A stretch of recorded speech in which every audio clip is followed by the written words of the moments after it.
Ah, hey there. How you doing today? I see you're working on that power washer here, huh? Last time I saw you with that, you were out there. I think you were out there washing the truck, right? How'd that how'd it come out? Ah, hey, how's it going? I can't seem to get this thing to run. Yeah, I was power washing the truck that day. Yep, and well, it didn't come clean at all. Kind of acted like it was clean. uh, I'm kind of sick of that at this point. I kind of actually want it to be clean, and um, yeah, I'd actually like to see what the real benefits of this machine are. Yeah, having a hard time getting it running. Huh? You want a little help with that, maybe? I could definitely use your help, for sure. Yeah. I think I can help you. Yeah, if you look on the side there, right, you got should have a switch on there. It says on off. Maybe under that there should be a wire in there, right? Maybe a wire. You kind of pull that wire out. That's called your choke. It might even say there, choke. See that on the side? Yeah. All right. And then down below that there should be in one wire knob somewhere there that it'll say for your fuel. Do you see where it says fuel? Now, you want to make sure you got to have that turned on. That's the first thing, right? You want to turn that on. Okay. I'll go ahead and pull that cable out now. Pull that out.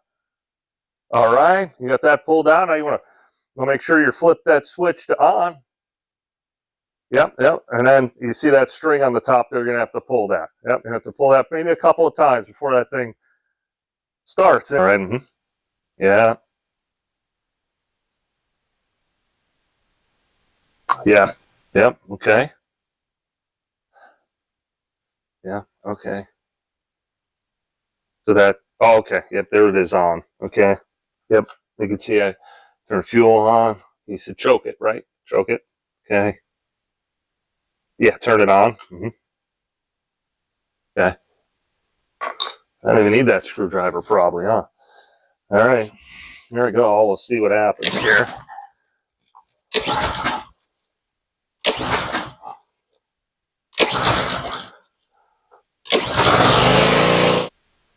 Hey, everybody. Welcome back. Thank you for tuning in once again.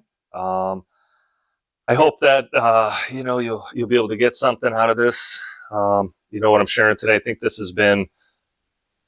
I've just been on this journey with God, and through this process, He is really changing the way I think, the way I go about things. Really, in reality, renewing my mind. Um, and I'm just happy to be able to share this with you, and I hope it'll be beneficial. Um, you know, today this idea, this concept, it kind of started. I'm at work one day, and this time I'm remodeling a bathroom again. We tend to seem to do a lot of those, and in this bathroom, I'm going to put tile on the floor, on the walls, um, and a custom shower. So when we're going over it, we're getting a lot of movement in the floor. The walls weren't too solid either. So the reality was, to get a nice finish, we needed to strip everything back. We had to strip the floor. We had to rip even the plywood up, to get down to the floor joists. I think we even had to go ahead and reinforce some of the floor joists. They kind of had some holes and notches taken out of them from years and years past. It was an older home, so there was more than one remodel done. The walls as well. If I'm remembering it right, it had like plaster on the walls, but it was kind of degrading, and we needed it wasn't really flat and straight. We just needed to strip everything off. For the new When we're putting the new tile in, we needed a good foundation to attach the tile to, right, to fasten it to, and so we stripped the whole thing down, and we do the things necessary now. We put down new subfloor, we put new walls, and the materials we needed, for a good foundation for tile on the walls, and we get it ready, and we do the tile floor, we do the walls, and really, the bathroom turns out it's gorgeous, and it's just gorgeous finish, right? It's gorgeous materials and a beautiful finish when it's all said and done. And for me, when I walked in, I wish I actually had pictures I could show that bathroom, and I don't think I have any of it, but yeah, you walked in and you're just like, wow, this is, I felt like, man, this is really, really nice bathroom, and this is going to be a blessing to these people, for a long time.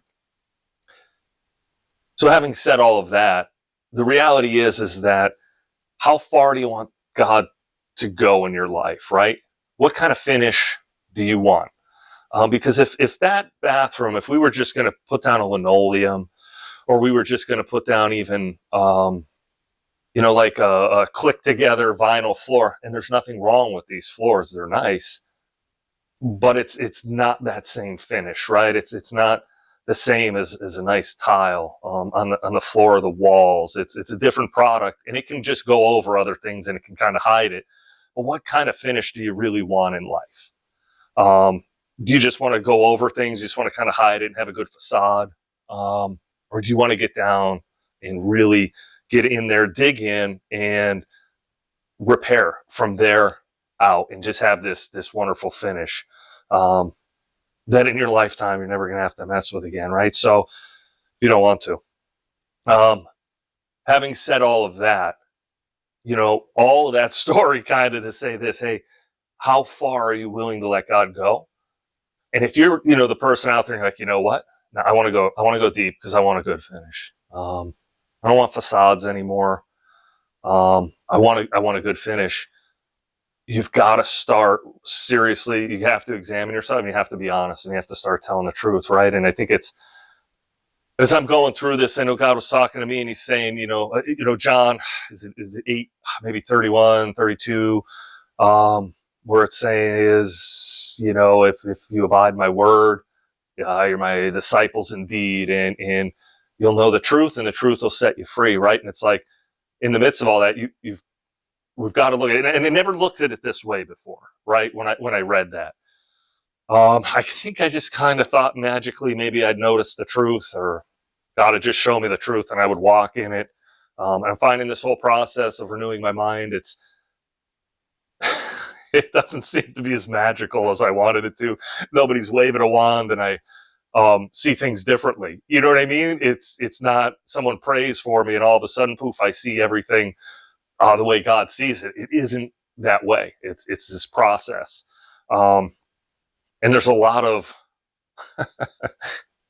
tearing things out in this process and replacing with new, right? Renewing our minds.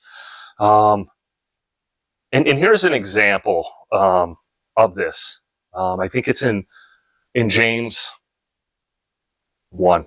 I think it's James 1, maybe verse 2, something that's right in the beginning. So even if you read all of James 1, you won't be disappointed, I'm sure. But where it's just talking about, hey, count everything joy. All the trials that come to test you, it's counted as joy. It's testing your faith. It's going to have a good outcome in the end, right? Well, how many times in my life trials have come and it's like, I'm going to count this as joy, but you know what? That's really actually not the emotion I'm feeling at all. And I would tell whoever, yep, I'm counting it as joy. I'm counting it as joy, and but feeling no joy in that process. And it's like, wait a minute. If I do trust God, if His Word says, hey, this counted as joy, then I should trust that. I should believe that, and I should actually experience then joy within that situation to some level. I don't know what that is, but to some extent I should experience joy. But so I would go for years just, yep, I'm counting it joy, but that emotion never showing up actually inside of me. And I'm lying to myself, right? And there comes this point where I'm finally like, God, you know what? I don't count any of this joy. This isn't fun. I've got no joy. Why? This has been, apparently this is bought and paid for by Jesus on the cross, but I'm not experiencing this at all. That's the truth. Being honest with God. Hey, your word says this and this. I'm not calling you a lie. I'm not being disrespectful, God. I'm not experiencing that at all. And I should be. I don't want to lie about this anymore. I don't want to be fake. I don't want a facade. And I don't want to cover over things anymore. God, can we expose this? Here's the truth. Can we expose this? And can I walk in your truth now? And I'm finding I'm starting to have these situations now where, here's for instance, a friend of mine texted me the other day, says, hey, yeah, how'd it go today? And it's one of those days, right? Nothing went the way I planned. And then I said that to him. I said, well, nothing went the way I planned, but man, it was a good day anyway. Like, I really enjoyed the day. And he said, yeah, that's how it should go, right? And I said to him, like, maybe that's how it's always gone, but like, I've been the problem the whole time. And I know God's been doing that a lot in my life, saying, hey, the way you structure things, the way you go about things, the way you see things, you're not enjoying moments that are absolutely enjoyable because certain things didn't happen in an order you wanted to, right? Again, it's the way I think. He's rearranging the way I think. Like, before, probably the problem is everything around me or everyone around me, where now it's like, the problem is me. The problem is the way I think, the way I go about things. The problem is that I'm not speaking the truth. I'm lying about things. I'm acting like I have joy when I don't have joy. I'm acting like I have faith when I don't have faith. Like, how many times in my life I've said to God in private, and I've said it to others, I want to be this mighty man of faith, but I'm not, and I cannot manufacture faith. It doesn't matter how hard I've tried to manufacture faith. Like, I'm not capable. I can't. And I don't know the answers to all this, right? But I found where my faith grows is in his presence. I find out that when I'm in constant communication, when I'm in this relationship, when I stop thinking things have to go my way, and I start to sit back and allow the things that are happening to happen and just walk through them with God and look for God in the midst of all of it, I'm starting to see him more in everything. And my faith is growing exponentially, because I don't know if it's supposed to work this way or not, but in all my human relationships, I just have faith in someone when I first meet them. It's over an experience, over time, that my faith begins to grow in them, right? Should I have faith in God the second I meet him? I think I should. I 100% believe God is who he says he is. And I think there's times I'm just embarrassed and I'll say to him, sorry, I don't know why I don't believe it.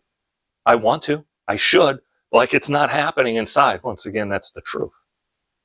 The truth is setting me free. I'm coming and I'm just bearing it all to God. I'm stripping myself down, all my pride, all my arrogance, everything I think I know is being stripped to say, you know what, God, I don't know anything. I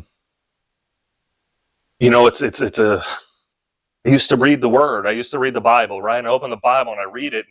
In my prayer, I'm reciting God's Word to him. I'm telling him what his Word means. And one day, I heard clear as day God say, Mark, what makes you think you can tell me what my Word means? And there's going to be more on this. So I probably shouldn't maybe even started into this subject. But I said, you know what, God? You're right. I see from a very limited understanding. I see from my experiences, my past. That's how I view things. And when I'm reading your Word, I do not see it from your point of view. And I said, you know what? I'm done. I'm not telling you ever again what your Word means. You tell me. I'm a student. I'm no longer going about it as if I have a clue what I'm talking about. I'm going to go about it as I'm going to let the Holy Spirit teach me. God, you come, you teach me, because I don't know what this means. I don't know how this applies. Once again, it's truth. I didn't know how to get the machine, the relationship running. So anyway, I'm going to leave it at that, because I do have more videos coming up and more things I really want to share. And I could feel in my mind, that I want to start sharing all of it without maybe that visual that I do want to go with it. That hopefully was very helpful to me, and hopefully will be to some of you as well. So thank you for tuning in. Thank you for listening to me, and I hope that it's helpful to you. If you can, hit the like button, the follow us if you will. Leave comments if you like. And we'll catch you on the discussion that we'll have about this video, and we'll see you in the near future, I hope. Thanks again.